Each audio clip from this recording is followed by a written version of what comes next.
Of to Dr. Silver and Mary Beth Reardon, the question, what do professionals tell patients and their loved ones about the possibility of death? And I'll just preface it by telling you that one time I asked a very great oncologist that question, when you know the odds are terrible, what do you say? Well, I want to know what they want to know. Some people don't want to hear it. Am I going to suffer? And I can reassure them of that. If there's an operation, am I going to be disfigured? I can reassure them about that. But if they ask me, am I going to die? Am I going to live? I can't lie to them. But he said, and I want your reaction to this, if I said to them, well, you know, you have about a 26% chance of living, they would be devastated. 26%, that's not that good. But if I can say to them honestly, I know people who have had exactly what you have and are well, walking around well and healthy today, they'll say, God bless you, doctor. That's dodging the question so much. But Dr. Silver, what do you think professional oncologists owe the patients and the caregivers? Well, I think that we owe patients a forthright discussion about their disease and the stage that they're at, and but I also say, I can give you a percentage, but that's statistics, and that's devastating. And that's a population, and we're actually talking about you. We're talking about an individual, and we're not talking about a population. So that may be a glib answer. So I do understand that, because there are diseases that I treat that can have a 95% 10-year survivorship, and the diseases that I treat that can have a 5%, a 5-year survivorship, and having that same answer, is a little disingenuous. So I think that one needs to, talk about how serious their disease is. But I usually don't use percentages unless the patient, and some do, say, I've been on the web, I've looked at things, that this is the number, and I say, yes, that's the number. Let's talk about how you're different than the population. And I do emphasize their individuality rather than statistics. Mary Beth Reardon, what would you say? After Linda's first surgery, the surgeon came to the family and me in the waiting room and said, I have good news, we got it all. It was a very slow-growing tumor. Patients with this type of tumor often live 10 to 15 years. Well, instead of feeling good about that, that was horrible to me. That, good news, but she may only live 10 years. And she ended up living 8 years. Well, often they do. Listen, reporters understand to listen to the word and the phrase that modifies. Right.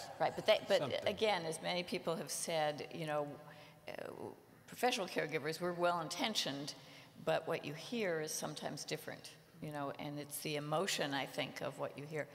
I do agree with physicians who say, I try to assess what a patient wants to know, because I think there's a right time to have these conversations.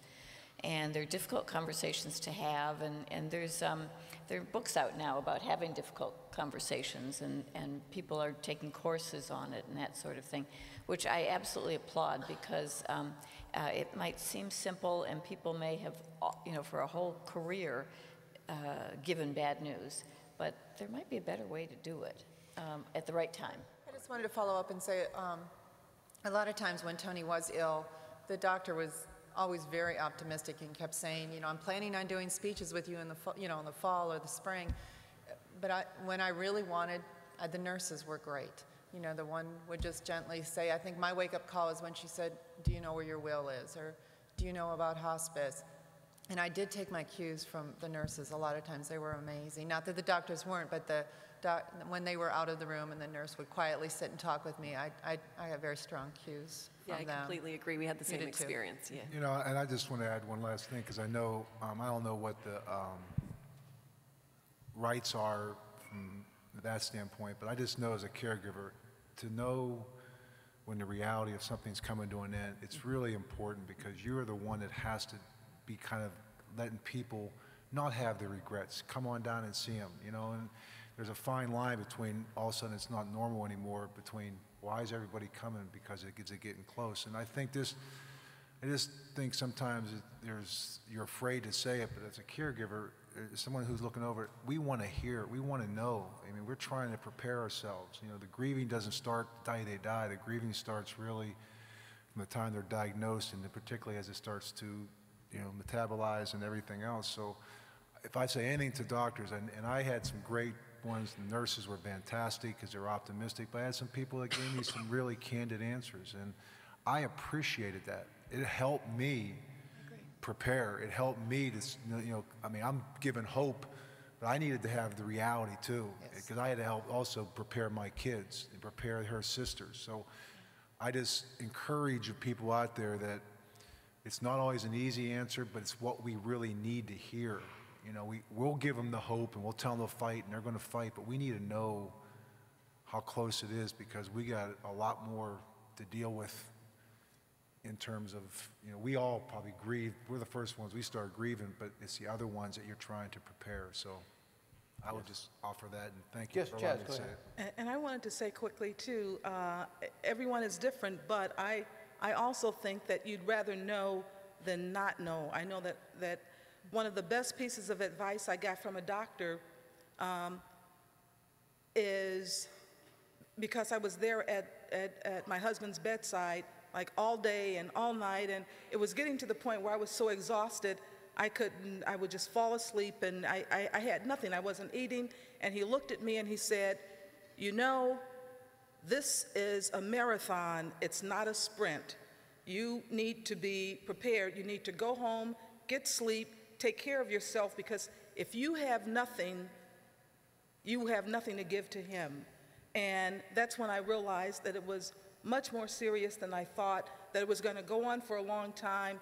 And he ended up being in the hospital for a year, not all at once, but in like 3-month segments over 4 different times. And if I didn't have that information from the doctor, I mean, I probably would have, whatever, collapsed and not been able to be there for that year. I think the point's very important. If a caregiver can't continue to do the job of giving care, they've fallen down, I mean, for their loved ones.